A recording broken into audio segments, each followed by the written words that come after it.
This is my favorite hiking stick. I like to use it when I go hiking, but it reminds me a little bit of Moses' staff. Today we're finishing Exodus chapter 4, just verse 27 to the end. But in case you've missed the previous, God has spoken to Moses at a burning bush. You're going to deliver my people from the nation of Egypt. And so Moses is afraid. And Jared just preached a great sermon on overcoming the fear of failure, talking about Moses. And he makes all these objections. But God, what if they don't believe that I've seen you and that you've sent me? And so God gives him these signs. He says, what's that in your hand? A staff. God says, throw it on the ground. So he throws it on the ground and it becomes a snake. Moses starts to run away and God says, pick it up by the tail. So he picks it up by the tail and the snake becomes a staff again. Good thing God did not say pick it up by the head. And then God says, take your hand, put it in your cloak, pull it out. And when he did, it had become leprous. It was white as snow. And he says, put your hand back in your cloak. And when he did, it became healthy again. God said, you take water out of the Nile River, pour it on the ground, it'll turn into blood. And if you do these signs, they will believe. So that's pretty miraculous, but Moses is still afraid. And he says, but God, I don't talk very well. I'm slow of tongue and slow of speech. I'm not very eloquent. And God's losing his patience, but finally God says, okay, your brother Aaron, I'll tell you what to say. You can tell Aaron. Aaron can be the mouthpiece. Aaron can speak for you. So it's amazing how patient God is with us, overcomes our fears. And so now we get to the very end of the chapter, and Moses and Aaron are together, and they are now back in Egypt.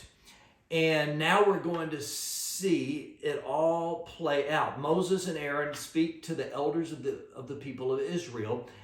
And so they're speaking to the leadership. And Aaron is speaking. Remember, Moses had that phobia. I did too. Before God called me to preach, I thought, Lord, I love you, but I'm afraid of public speaking. And it wasn't until my burden for people to come to know Jesus became greater than my fear of standing in front of those people. And yet, if you told me back then I'd be speaking for a living and talking to thousands of people every weekend, I never would have believed it. But God can always overcome our fears. And with Moses, he does that, and he uses Aaron, and he's the mouthpiece. And so then Moses does his signs in front of the elders of Israel. He throws down a staff. It turns into a snake. He picks it back up. It turns into a staff again. And when the elders of Israel saw that, they were so encouraged. And then the very last half of the last verse of the chapter talks about how the people, when they heard that God had seen their misery and God was concerned for them, they fell down and they worshiped. And just a couple of thoughts on this Monday as you're watching the Devo. Whatever fears you have for the thing that God has called you to do, if you'll put your eyes on the God who's bigger than the fear, then you too can watch God do some things in your life that you never thought possible. Whether it's my personal fear of public speaking and then God calls me to be a preacher, or whether it's Moses and God gives him Aaron. I don't know what he's called you to do, but if he's called you to do it, he's enough for you to overcome your fears.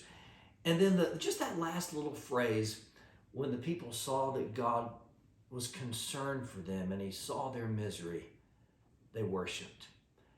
And there might be times when you wonder, does God see me? Does God know my pain? Is God even aware of what I'm going through?